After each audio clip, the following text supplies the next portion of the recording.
welcome to Ola Joe the Crocheting Sailor. I'm popping on to do a quick tutorial on how to do the Tunisian simple stitch.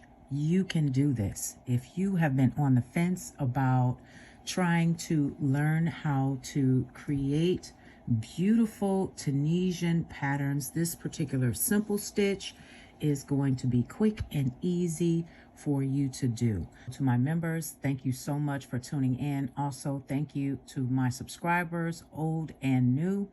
I'm hoping that I can encourage you today. What you'll need for this project is either a Tunisian crochet hook. What you're looking at now is a 6mm, and it has a long cord. Goes all the way down. They have various sizes. It has a stopper on the end, but for our particular swatch, you won't need anything as long.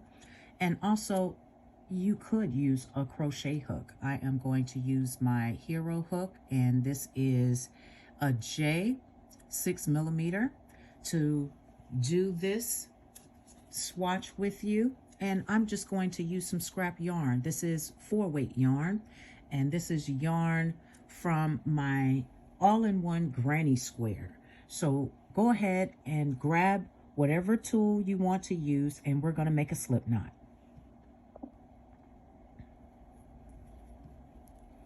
Once you make your slip knot, we are going to go ahead and chain 10.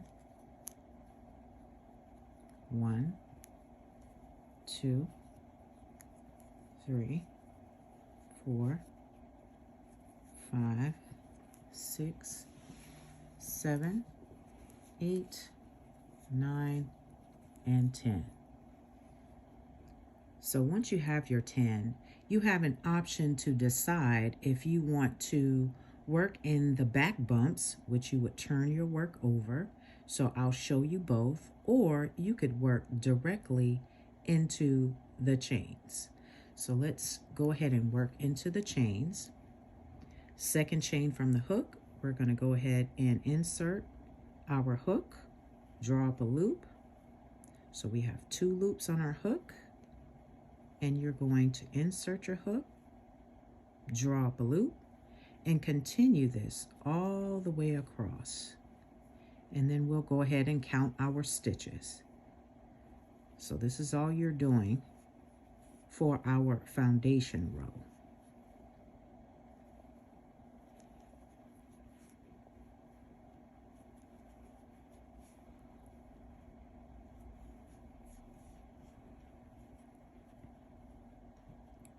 So this is what you should have.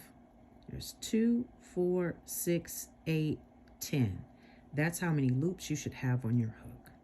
So now what we're going to do is we're going to yarn over, and we'll go through the first loop, pull up a loop, and that creates this V right here. We'll yarn over, pull through 2 all the way across, pull through 2, pull through 2, just keep going all the way across until the end.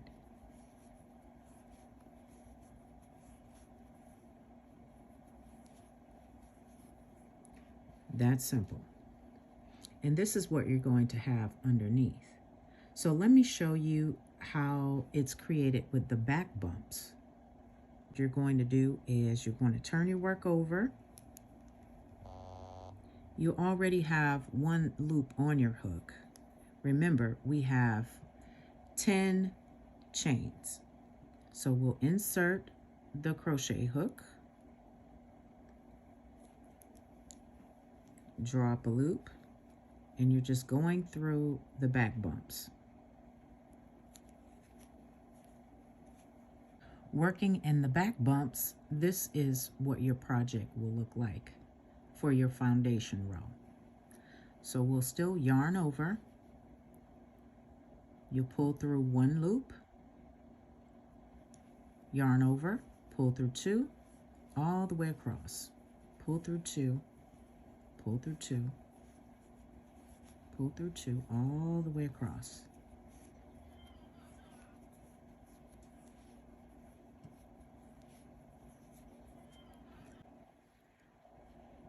Now, in order to get started, you will see that we have vertical bars here. We are going to insert our hook into the first vertical bar, not these first two, this one here. And you put your hook underneath, you'll yarn over, pull up a loop. Insert your hook, yarn over, pull up a loop. And you're going to do this all the way across your project.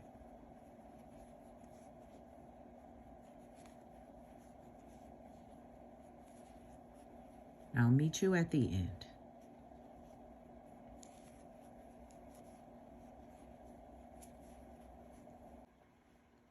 When you come to the end of your project, you need to turn it sideways. You're going to go into both of these. You'll yarn over, pull up a loop. You're going to yarn over, go through one loop and make that V. You'll yarn over, go through two loops, two loops, two loops, all the way across.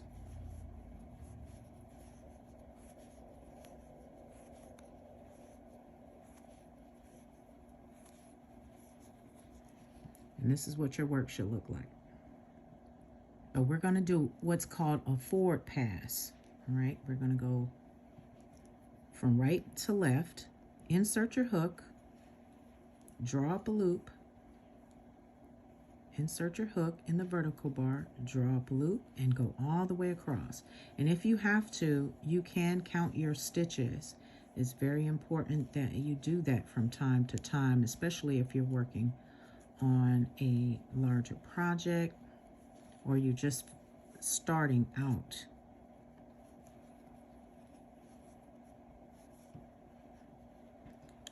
And every time you're going to go through both of these at the end.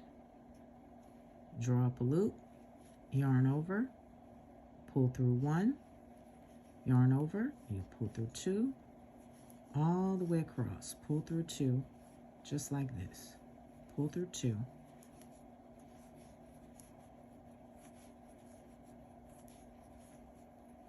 All the way to the end, pull through two.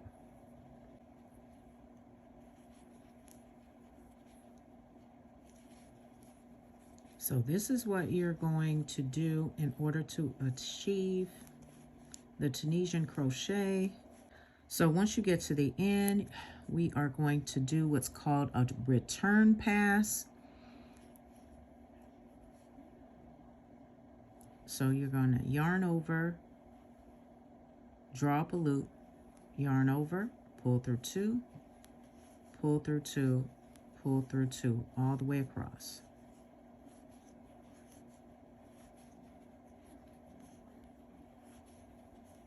And you do as many rows as you need to complete this. Tunisian projects have a tendency to curl, so what I like to do is I like to take a chip clip. They have various sizes. Get them at the dollar store or at the market. And I like to put it at the bottom of my project, and that prevents my project from curling up. But we will talk about that another time. Different ways you can prevent your Tunisian project from curling at the bottom. But I like to use the clips, and I will show you very shortly. Use an even bigger clip on bigger projects.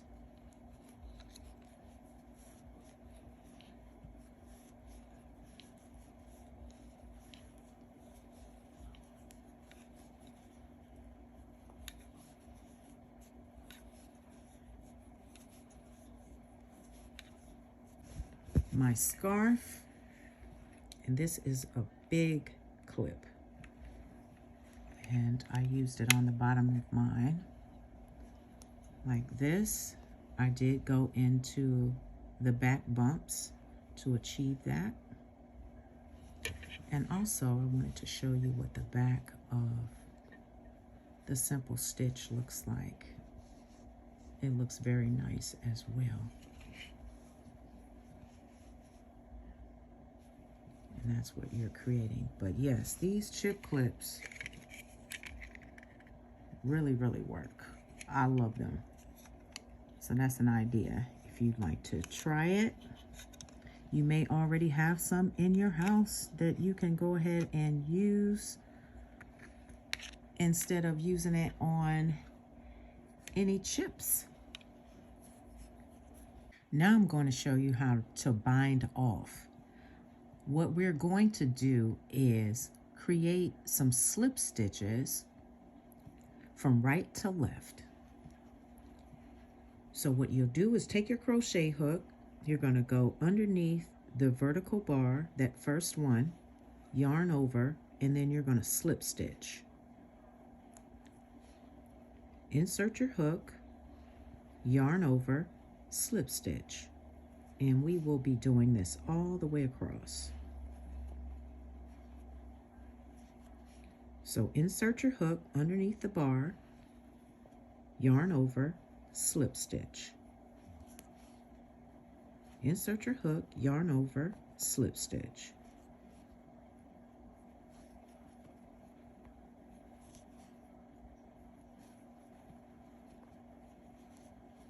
And this is really quick and easy, a quick and easy way to bind off. Now, when we come to the end, we still will go underneath these two here, yarn over and slip stitch. And then you can go ahead and fasten off. And that's all to it. So I am hoping that this quick tutorial was very helpful for you, to encourage you to learn how to Tunisian crochet and do the simple stitch. If you have any questions, let me know in the comments. Also, let me know whether or not you've tried Tunisian crochet or this is your first time. Thank you so much for tuning in. I greatly appreciate you. You all have a wonderful day, and remember to live each day as if it were your last. I'll see you guys next time.